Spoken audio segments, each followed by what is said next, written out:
açık bir uykudu.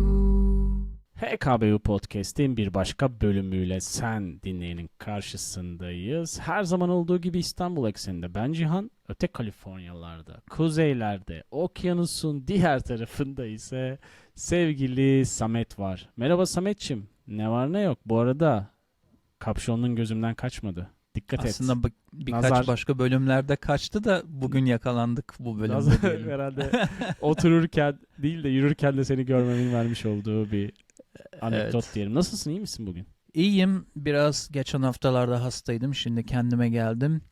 Tabii vücudunun ve sağlığın da tekrar bir kez daha değerini anlamış bir şekilde karşındayım. Sen nasılsın? Valla iyiyiz biz de. Hafta sonunun dinginliği, böyle vücut kılmış Klasik cevap. halde. Ya öyle oluyor hafta sonu. Ya bir gün şey mi yapsak acaba, böyle hani cuma gecesi ya da cumartesinin sabahının körü falan senin için daha eğlenceli, benim için daha yorucu Yapalım. olabilir falan. O zaman şey derim herhalde, ya inanılmaz bir Uyku durumdayım. sersemi. İnanılmaz bir durumdayım falan derim büyük ihtimalle. Kerem'le uğraştığım için. Doğru diyorsun. Ya bugün adamı neredeyse 2,5 kilometre yürüttüm. İnanılmaz. Bana mısın demedi. Ya herhalde şey olacak, bu büyüyünce maraton koşucuları oluyor ya. Yani hani bu profesyonel olarak değil de o maratona katıldım, bu maratona katıldım gibi Evet. olan arkadaşlar var ya, insanlar. Hı hı. Herhalde o olacak. İstemeden ona evrilteceğim. Yani kendisi seçecektir. Bu kadar yürüyüp hala isyan etmiyorsa. Ben ettim yani Yani şahsen. 40 ben yaşımda. yine bölüme gönderme yapayım. En azından sağlıklı birisi olmuş olur yürümeye doğru kendini Evet adarsa yani hani büyüdüğünde. dediğin doğru. Sağlık bu bölümün ana konusu değil mi Samet? Aynen, sana bir şey göstereceğim ve sevgili dinleyen ve izleyiciye. Şu Korkutuyorsun. son herhalde 5-6 aydır evimizin favori ürünlerinden biri. Eyvah. Markaya zaten tanıdıksın da Vay konsepte vay. için gösteriyorum. Nasıl olsa Şimdi- diyorsun, ürün yerleştirme yazısını aşağıya yazıyorum. Yani hiçbir zaman sponsor olmayacak zaten, bize boş ver. Şimdi Vay. Evet. zaten bu markayı da bir sürü eski bölümden sıkı dinleyiciler bilir, konuşuyoruz Sierra Nevada'yı bol bol. Güzel bir Şimdi şirket. bu gösterdiğim model veya işte Tam o ürünün Trail Rail şeyi, değil mi? Trail Pass. bu üzerinde çok önemli bir ibare var. Diyor ki non-alcoholic. Biz bunu hafta içi pazartesi cuma arasında akşamları tüketiyoruz Lori ile. Özellikle Lori çok seviyor. Bunu bilmiyorum. Ve Evet. evet, yeni işte son 5-6 aydır böyle edindiğimiz bir gelenek oldu ve gerçekten de bu tarz şeylerin kalite ve tat anlamında kendini çok farklı seviyelere çıkarmasının da avantajını yaşıyoruz. Aslında bulunduğumuz yerinde konumundan dolayı, çünkü Yaklaşık bu gösterdiğim 5 dakika, 10 dakika mesafede. evet, direkt burada yani. Direkt Onun alsın. da avantajı var. Ama ülke genelinde de aslında bunun farklı markalarla da bulabiliyorsun. Onu demek istedim. Ha, Şimdi Türkiye'de bunu de niye var. anlat? Hı. Evet, Türkiye'de var. Son geldiğimde de birkaç markanın farklı versiyonlarını gördüm dolaplarda. Hoşuma da gitti görmek, sevindirdi beni, Allah seçeneklerin artması. Hı. Şimdi bunu niye söylüyorum? Bu bölümde mesela Dry January vardır burada. İşte bütün Ocak ayı boyunca challenge yaparsın. Kendini alkolden uzaklaştırmak için. Bu böyle bir hem yeni yıla sağlıklı başlayımın verdiği bir hype'tır. Hem içme bokunu çıkardık. yönelimleri, Bir ayda dinlenelim mi? evet, vücudu bir ay dinlendirelim gibi düşünebilirsin. Bu mesela çok önemli. Burada çok yapan oluyor. Bir de diğeri de Sober October. Hatta Sober October'ın birazcık da hikayesi var. Aslında bir fundraiser, bir para toplamak için Avustralya'da bir gençlik organizasyonu başlattığı bir şeydi 2010'larda. Sonra aldı başını gitti. Amerika'da hatta 2016'da Joe Rogan Sober October'a katıldığını açıkladığında milyonlarca dinleyicisi de katılmıştı. Ya aslında demek istediğim şu sevgili Cihan, çok öncelerden beri insanların bir, senin az önce kaba tabirle dediğin bokunu çıkardık, bir fren yapalım, bir kendimize gelelim dediği şey çok uzun süredir vardı. Şimdi tabii bu az önce gösterdiğim ürünlerle birazcık onu da kolaylaştıran bir safhaya geçiyordu. Ama son zamanlarda daha da bunu nasıl diyeyim, teşvik eden başka bir akım ortaya çıkmaya başladı. Hatta sen bana off the record dedin ki ya dedin neredeyse elimizde numune yok, çok erken bir akım ama bence büyüyeceğini ben düşündüğüm için şimdiden yapmak istedim bölümü. Çünkü ileride bence daha da büyük bir Muhtemelen. akıma dönüşecek. Neyden bahsediyoruz? Sober curiosity ya da işte sober trendden bahsediyoruz. Ayık kalma, ayık tatile gitme, ayık cruise'a çıkma, ne bileyim Evet. ayık bir köye gitme gibi bir Evet. konseptten bahsediyoruz değil mi sevgili Cihan? Biraz öyle. İnsanların özellikle sanıyorum yeni kuşakla birlikte ortaya çıkan bir durumu da var bunun. Hani insanlar anın keyfini çıkarmayı bilinci yerinde bir şekilde istiyor. Bu tatil kısmı da böyle ki onu da konuşuruz. İlerleyen ve büyüyen bir tarafı var. Muhtemelen ticari bir zeka. Bunu kullanmak için de pohpohluyor da olabilir. Ama tutan ve ilerleyen bir süreci var. Bu arınma diyebileceğimiz hani insanların eğer alkolikse bir şekilde arınma ama anı yaşamak istiyorsa da senin biraz önce göstermiş olduğun gibi alkolsüz içecekler. Buna kokteyller de hani kokteyl değil de artık mocktail olarak sunulmaya Evet. başlandı. Çünkü içerisinde alkol yok. Tamamen işte ne bileyim kokteylvari bir sunumla bardakta geliyor. Fakat içinde herhangi bir alkol yok ve orada tamamen belki de doku, tat kısmına evriliyor. Biraz gurmelik de işin içine giriyor olabilir tabii ki. Hani bir noktadan sonra Yani. hani kırılmıyor ya. Kafa güzel olmadığı için yani ne versen içemiyor Evet. insanlar. O yüzden de bir seçici geçirgen tarafı olabilir Sametciğim. Evet, gurmelik kesinlikle bir tarafı bence de. Nielsen IQ isimli araştırma organizasyonuna baktığımız zaman Amerika'da 2021 ile 2023 arasında non-alcoholic drinks yani az önce gösterdiğim bu alkolsüz bira gibi ürünlerin satışında %20.6 artış tespit Hadi etmiş. ya. Senin bahsettiğin ticari bir orada fırsat dediğin şeyde de çok büyük büyümeler var aslında.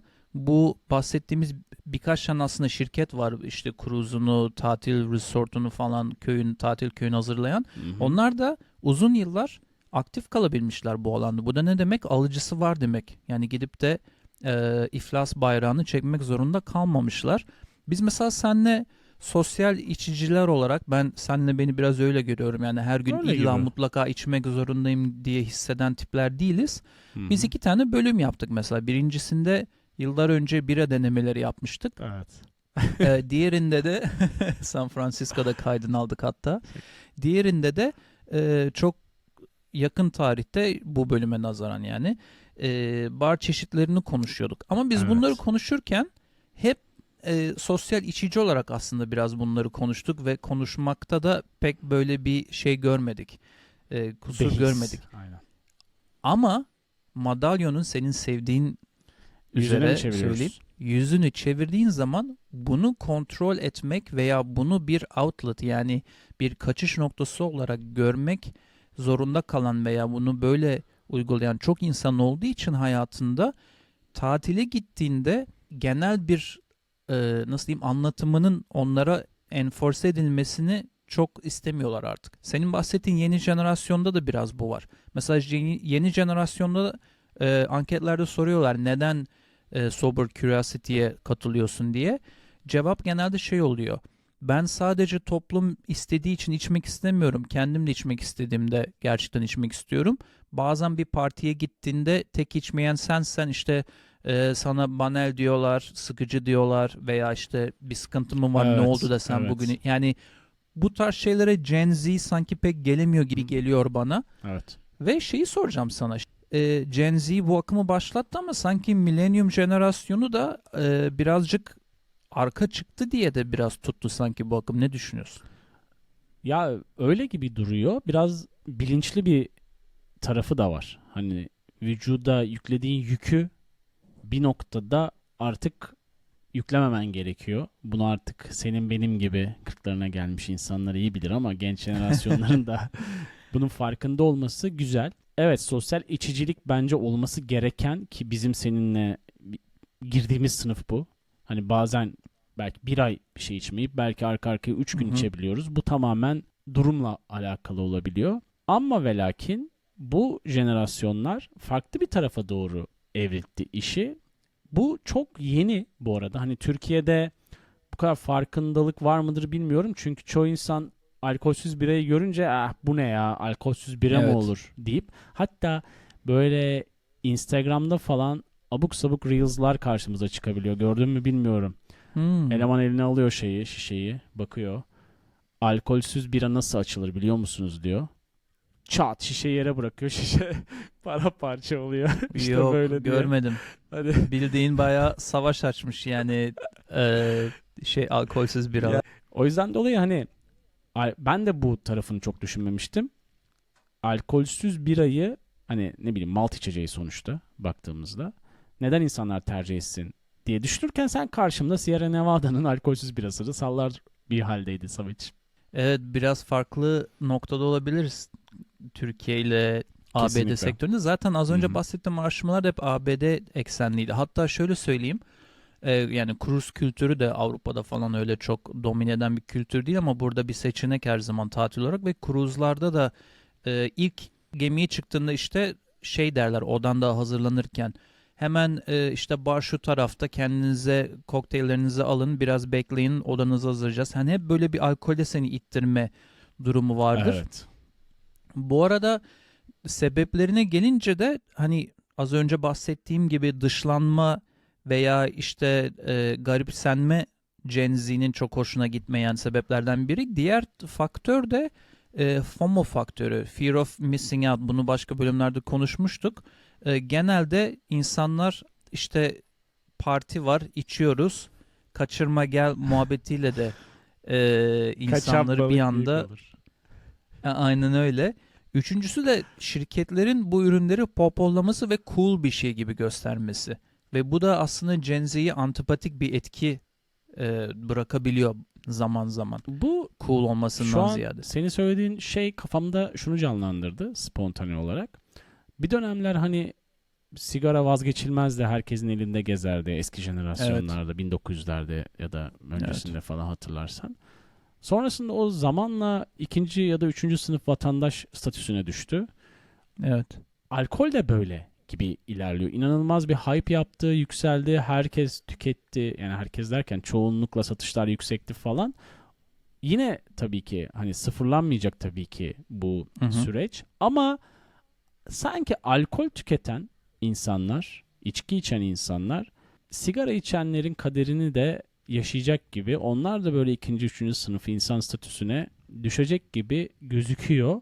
Ki bunu, hani bunun diğer halkası da zaten daha önceki bölümlerde değindiğimiz, çeşitli şekillerde değindiğimiz uyuşturucu tarafı var.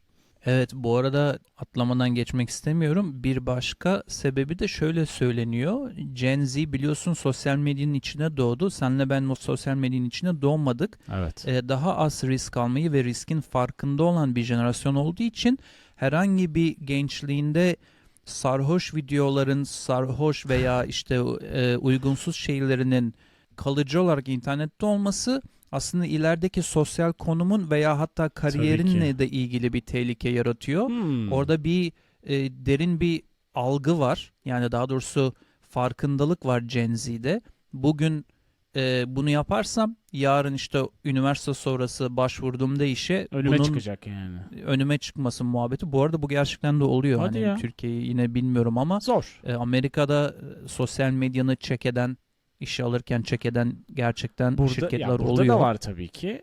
Ama Amerika bu işin öncüsü olduğu için, o hani ilk dalga oradan başlayıp dünyaya yayılıyor genelde bu trend ya da ne bileyim bahsettiğin Evet. yöntemler. Bu taraflara çok gelmemiştir ama yapan kesin İK'lar vardır bu dediğine. Evet, bir de şöyle bir şey söylüyor Gen Z baktığım zaman bu konuya. Alkolü bırakma veya alkolü işte yasaklama veya işte böyle kötüleştirme şeyi değil. Alkolü bilinçli tüketme ve en önemlisi de benim hoşuma gitti. Ben istiyorum diye içmek, topluluk istiyor diye veya durum istiyor diye içmek değil anlamında bu aslında akımı başlatıyorlar. Yani moderation and intentionality sloganı. Moderasyonunu yani burada moderasyondan kastım Kontrolü volümünü diyebiliriz. volümünü Evet. ayarlamak ve intentionality de burada aslında gerçekten ben canım istiyor diye mi içiyorum yoksa şu an bu bana birazcık toplum tarafından dayatıldığı için mi içiyorumu kapsıyor diyebiliriz o İngilizce kelime. Yani kruzlarda falan çok tuttu bu. Bazen Hadi ya. sadece sober insanların olduğu kruzlar kaldırıyorlar ve Hasıla- doldurmakta Hasılatlar sıkıntı çekmiyorlar. düşük oluyordur alkol olmayınca. Alkol tarafında farklı olabilir. Ama gerçi mocktail'i de ya da hatta ben bir arttırayım. Bir mocktail var, bir non-alkoholik var, bir de spirit free içecekler var. Hani spirit içecekler var ya, likörler Evet, falan. Onları da evet. spirit free diyorlar. Londra'da Club Soda diye çok ünlü alkolsüz bir yer var. O bayağı hype aldı. Brooklyn'de de senin sevdiğin taraflarda Severiz. Kava Social diye bir yer ününü almış. Yani nam salmış. Bu Sıralar tarz oluyordur insanların kapıda. gitmesi için. Düşünsene barlarda hani sıra olur biliyorsun Amerika'da Evet. genelde kuyruğa giriyorsun. Mocktail bar statüsündeki yerde büyük ihtimalle ben sana söyleyeyim saatlerce sıra bekliyorlardır. Evet. Ve bu arada alkol olmayan şarap ve alkol olmayan Hadi ya. spirits, işte artık o da likör diye geçiyor herhalde. Onları da Evet. çok insanlar üretmeye çalışıyorlar. Mesela çok, ya biraz saçma gelebilir böyle sesli söylediğin ama onların da Biraz markette alternatif yeri var diyorsun. evet onların da markette %31 geçen yıla göre büyüdüğü tespit edilmiş ve toplam endüstrideki büyümenin de 10 milyar dolara yaklaştığı tahmin ediliyor. Wow. Çok büyük bir rakam. 10 billion dollar industry diye geçiyor. Bu non-alkoholik bütün paket halinde hepsinin Hı hı. alkolsüz Ama bu ürünlerin non-alkoholik dediğimiz şeye ne bileyim şeyler giriyor mu? Normal gazlı içecekler vesaire girmiyor değil mi? girmiyor. Evet, Ha, onlar özellikle hariç. Tamam. az önce gösterdiğimdeki evet. şeyde üzerine bu arada saçma bir şey söyleyeyim. Şimdi aklıma geldi. Ben bunu satın alırken ID soruyorlar bana. Ciddi misin sen? en tezat durumlardan biri. Non-alkoholik alıyorum. Herhalde markadan Kimlik soruyor. dolayı. Bilmiyorum, regulation Samet'ciğim yani gidip düzenleme sen de- öyle dediler. Yani sen de gidip işte ne bileyim Sierra Nevada Brewery'de şeyini varilini doldurmuyorsun. Gidiyorsun oradaki köşedeki marketten alıyorsun. Orada bir hata tabii yapıyorsun. Tabii canım. Pompadan Onlar kutu dolduracaksın kutu ya. market. Doğru diyorsun. Taze taze. Şimdi diğer önemli hype alan şey de Sober Village. Sana bir tane National Geographic'in de Evet. makalesini atmıştım. Sadece kruzlarda, çünkü bazı kruzlarda sober gidenler grup halinde gidip insanlar etrafında içse de onlar içmiyorlar beraber takılıp. Ama sober village'larda bütün köyün Cemaat ve bütün içmiyor. evet, bütün bulunduğun resort'un, daha doğrusu oradaki işte tatil köyünün ayık kalması durumu. Şimdi mesela bazı insanlar şey diyebilir ya, alkol olmayan yerde nasıl eğleniyorlar, ne yapıyorlar diye. Orada aslında o şartlanmanın da getirdiği bir soru. Çünkü bu tarz yerlerde işte step meetings yapıyorlar. Ne demek? İşte kaçıncı adımdasın alkolü bırakmak için, onların toplantılarını yapıyorlar. İşte hep beraber workshoplar yapıyorlar, recovery yoga yapıyorlar, trivia geceleri yapıyorlar. Bir sürü aktivite dolduruyorlar. Yani alkole aklın gidip de o taraflarda kaybolmayasın diye. Ya uzun lafın kısası, alkolizmden iyileşmeye çalışan insanlar için de alkollü bir ortamda kendini tatil yaparken bulmasın diye farklı tatil köyleri, paketleri sunmaya çalışıyorlar insanlara. Bence de çok mantıklı ve işlevsel bir şey yapmaya çalışıyorlar. Çünkü bu insanlar hani bir şekilde rehabilite olup tekrar topluma kazandırılmak isteniyor. Bunu da onları bir şekilde motive ederek sağlayabilirsin. Ki bu akım hem bunu biraz tetikleyebilir, destekleyebilir bir tarafıyla. Ya aslında böyle bir tarafı da var dünyanın diyebilir bu hani alkolik olan insanların motive olabilmesi için. Bence hem bu tarafıyla güzel, hem mevcutta alkolik olup rehabilite olanları desteklemek ya da ne bileyim kafalarında farklı bir dünya olabileceğini göstermek, hem de yeni jenerasyonun daha bilinçli bir şekilde hem buna yani şey de diyebiliriz tabii ki, hem rasyonel düşünmesi, çünkü sen farklı bir noktayı da ortaya koydun, bir kariyer planlamasını da ortaya koydun. Hem de sağlık açısından önemli. Bu Sıfır da olabilir, çok az da olabilir. O tamamen kişinin tercihi ama belli bir limitin üstüne kesinlikle çıkmaması gerekiyor. Biraz şey gibi oldu, Yeşilay bülteni gibi oldu ama bence olması gereken biraz da bu. Ya evet, şimdi sen anlatırken aklıma geldi. Mesela bizim jenerasyon niye Gen Z'ye katıldığının bir cevabı bir tane kadının söylediği bir röportajda şey aklıma geldi. Sen neden işte Sober Cruise veya Sober Village'ları tercih ediyorsun dediklerinde kadın şey diyor. Ben diyor bu yaşıma kadar hep bütün sene çalışıp tatili iple çektim de tatile gideyim de işte rahat rahat içeyim, rahat rahat işte eğlencelere katılayım diye kendimi şartlıyordum. Bir süre sonra şunu fark ettim. Eşimle gittiğimiz yerlerde içki içmekten, ertesi sabah yorgun uyanmaktan gittiğimiz yerlerin yürüyüşlerini, aktivitelerini, işte Max'a dalgıç programını bilmem ne her şeyini geçen yıllarda kaçırdığımızı fark ettim ve döndüğümde tatilden vücudumun çok daha yorgun ve işte dehydration Dinlenmemiş. tamamen Sudan sıvılardan su gitmiş bütün vücuttan. aynen bütün sıvıyı kaybetmiş, yorulmuş bir bitkin bir şekilde işime geri döndüğümü ve daha mutsuz döndüğümü fark ettim. Şimdi bunu yapmak yerine sober'ları seçip gerçekten anı yaşamaya çalışıyoruz diyor. Senin benim yaşlarımda biriydi bu röportajı veren. Ben de kendi kendime bunu dinlerken biraz empati yaptım. Hep başkaları için empati yapıyoruz ama biraz kendime empati yapmaya çalıştım. İç sesini dinledi diyelim yani. Evet ya, çünkü şöyle düşündüm. Gerçekten de bazı tatillerde acayip Ondan işin ucunu kaçırmışım yani. ondan sonra diyorsun düşündüm. Kendi kendime dolabı açıp oradan bir Sierra Nevada'dan alkoholik, Alkol free. alkol free bir bira aldım. Bu arada tadı da çok güzel ya. İyi tutturmuşlar. Bildiğin bira gibi bir tadı var. Acaba içine alkol dışında her şey aynı koydukları olabilir mi?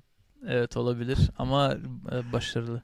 Yani buradan diyeceğim o ki sevgili canım, enjoy responsibly. Genelde böyle bir slogan vardı bir ara, Var, hatırlarsan hala maçlarda var. falan. Var mı? Çok gözüme Var. takılmıyor demek O ki ama. zaman bu aralar En- pek Şampiyonlar Ligi izlemiyorsun Samet. Evet, genelde orada görüyorduk değil mi? Heineken'in yanında. Aynen öyle. Enjoy responsibly diyelim o zaman. Ne öneriyoruz kısmıyla bir kez daha sen dinleyenin karşısındayız. Her zaman olduğu gibi bazı önerilerimiz var ve sevgili Samet karşımızda hazır gibi gözüküyor. Doğru mudur? Doğrudur. Ee, Geçenlerde HBO'da bir show izliyordum. Gerçi Türkiye'de farklı bir platform olabilir. Genelde Dizi- sen dizi mi? düzeltiyorsun onları. Düzeltelim. Aslında bir reality show ama bu Hangisi? reality show'ları genelde izlemem. Ama bu farklı bir şey olmuş. Bir tane TikTok'ta ünlenip skandal bir yere doğru giden The Garden diye bir tane kalt ya da tarikat vardı. Bu tarikatın skandaldan sonra yeri değişmişti. Garden tarikatı kendini başka bir yere taşımıştı Amerika Ha, içinde. lokasyonu Sonra değiştirdi. Wow. evet, değiştirdiler tepkiler gelince bulunmasınlar diye. Hı-hı. Sonra HBO ile anlaşma yapmışlar ve bir sezonluk HBO bunların yaşam tarzlarını Herhalde kayda almış. taşıma parasını karşılamak için falan mı almışlar? Parayı bulmak Bilemiyorum ama iyi para aldıklarına eminim. Çok keyifli böyle bir sezon izledim. Gerçekten de çok ilginç insanlar var dünyada diyerek her bölüm daha da şaşırarak izledim. Her bölüm bir sonraki bölümü açmana vesile oldu yani. Evet, binge watching'i buldum kendimi, zaten 2-3 günde bitirdim. Şeyi söyleyeyim ama şimdi bir tane tarikat var dışarıda, zaten Garden olmasının ismi hani hiçbir yerin ortasında yaşayan, elektriksiz bilmem nesiz kendi kendine takılan insanlar. Hı-hı. Yalnız her bölümde Amerika'nın bir tarafından bir kişiyi oraya misafir alıyorlar. Reality kısmı da biraz o zaten. Hani işte eşini çocuğunu Deneysel bırakıp diyorsun yani. evet kalkıp gidip onlara katılan, 10 gün 15 gün onlarla takılan BBG. normal. Evet, çok iyiydi ya. Çok iyi. Kim yaptıysa çok iyi bir yapımcılık var arkasında. Bunu önereyim izleme olarak. Onun dışında da kısa tutup hemen 2 tane şarkı önereyim. Bir tanesinde %100 pişti oluruz diyordum ve sanırım olduk da. Çünkü çocukluğumuzdan beri seninle beraber severek dinlediğimiz Tool grubunun Sober şarkısını Sober Curiosity demişken aklıma gelmeden önermek olmaz dedim. Ama değiştirdim Sen ben de- onu. Sen bana görseli atınca anlamıştım günler öncesinde. O zaman yarı pişti diyelim. Önceden Yani konuştuğumuz için Pişti aslında ama piş piş diyelim. pişti. Pişti diyelim. Diğeri de Palais Royale'dan Addicted to the Wicked and Twisted şarkısı. Bu grubu yavaş yavaş keşfediyorum. Geçen de önermiştim. Şimdi de ikinci bir şarkısını önermiş oldum. Arka arkaya. Bu iki biraz rock. Aslında şimdi fark ettim. Bayağı sert bir öneri köşesi oldu. Sert bir rock köşesiyle kulaklarımızı sana kabartalım. Teşekkürler Samet'ciğim bu sert önerilerin için. Bende bir tane makale var Forbes sitesinde. Sober Tourism Where to Go for an Active Alcohol Free Vacation diye. Güzel bir Sen de okumuş kadar oldun makale. makaleyi. Teşekkür ediyoruz. Yani senden özeniyorum Uzunmuş işte. adı. Sen adını uzun uzun söyleyince. Yani şu an herhalde ana fikir oluştu ve belki de okumayacaksın. Bu okunabilir. Çok fazla içerik yok aslında. Sana bölümden önce de söylüyordum ya hani bu sober ve sober turizmle alakalı çok fazla Yeni bir akım. ve Türkçe içerik zaten yok. İngilizce içerik bile yok. Hatta YouTube özelinde falan böyle çok bir video da yok. Belki ilklerden biri olacağız Türkçe içerik olarak. İlk olacağımıza eminim de. Doğru diyorsun. YouTube'da hani genel içerik olarak bile çok az var. İngilizce altyazı ekleyelim. Yani mantıksız değil bu arada. Tamam. Ben yaparım. Onun dışında geçenlerde bir tane YouTube kanalına denk geldim. Aslında bu kişi bayağı milyonlarca izlenen bir YouTuber. Ama bölüm çok iyiydi. Bölüm çok iyi Adı olduğu neymiş? için ve bizim bölümlerden birine de doğrudan atıf yaptığı için ya da biz yıllar önce yapmışız Sametçim o bölümü diyeceğimiz bir bölüm. Nereye gidiyor biliyor musun? Venezuela'ya gidiyor. Yok. Kim? Kim? Alper Rende diye bir YouTuber. Ha evet. Tam Hapishaneye giriyor ve bizim o MS-13'lerimiz vardı ya. Hı. Onlarla birebir kayıt alıyor. İşte görüntüler alıyor ve çekimler çok profesyonel. Özellikle o beni yakaladı. Bizim yıllar önce yaptığımız MS-13 bölümünün böyle bayağı görselli halini bulmuş oldum. Hoşuma gitti. Çok uzun değil. O yüzden de onu da tavsiye edebilirim sevgili dinleyenler. Milyon sana. izlenmeler almış mı? Ya zaten milyonlarca takipçisi olduğu için almıştır diye düşünüyorum şu anda. Ya şundan soruyorum. Genelde YouTube'un içinde analitik araştırmaları çok yapıyorum bizim podcast'e dönük ve Hı hı. yıllar önce yaptığımız MS13'ün podcast forumundaki videosuna son bir haftada falan aşırı durup dururken bir izlenme gelmeye Gibi. başladı. Oradan olmuş olabilir. Şimdi birazcık anlamlandırmaya başladım neden durup dururken. Algıda seçiciliği yapmış oldu Alper Rende'nin kanalı ve kendisi. 6 ay falan uğraşmışlar işte izinleri alıp oraya gidebilmek için. Vay. Güvenlik önlemlerini falan gösteriyor. Hani biz daha çok hani nasıl diyelim bu örgüte yönelik bir bölüm yapmıştık ama Evet. bu kısmı şey yani onların hapishanede yaşadıkları prosesleri falan da gösteren enteresan içerik olmuş. O yönden başarılı buldum kendilerinin yaptığını. Güzel bir öneri, bakacağım bölümden sonra. Onun dışında HKBU Podcast dinlencemiz hali hazırda büyümeye devam ediyor. 300'den fazla sevgili dinleyen aktif olarak takip ediyor ve 2 tane şarkı ekliyorum bu noktada bu playliste. Lütfen. Bir tanesi Muse grubundan Sober. Diğeri ise Ne Jüpiter grubundan Gökyüzüm Siyah Olsa Da. Bunlar HKBU dinlencesi playlistlerinde olacak sevgili dinleyen. Sevgili dinleyene ve izleyene bu bölümde bizimle beraber olduğu için teşekkür ederim. hkbopodcast.com adresinden bize ulaşabilirsiniz. YouTube'da dinliyorsanız beğeni ve abonelik, paylaşım bu tarz şeyleri unutmayalım. Spotify'dan da insanlara bölümü yollayabilir ve ayrıca Evet. bizi takip edebilirsiniz. Bazı dinleyiciler gerçi başka platformlarda da bizi tercih ediyorlar. Oralarda da desteğinizi her şekilde bekliyoruz. Sevgili canım, herhalde aklımda ne var? Patreon falan var. Onlara evet. teşekkür edip kaçalım, ne dersin? Aynen, patronlarımıza teşekkür edelim ve sen de bizim patronumuz olmak istiyorsan seni Patreon tarafına davet edelim sevgili izleyen ya da dinleyen. Açıklamada var. Açıklamada var Samet'in de dediği gibi. Onun dışında önceki sonraki beriki gereki bazı bölümlerde videolu videosuz görüşmek dileğiyle. Alkollü alkolsüz. Alkollü alkolsüz. Hoşçakalın, görüşmek üzere. Bye bye. Bay bay.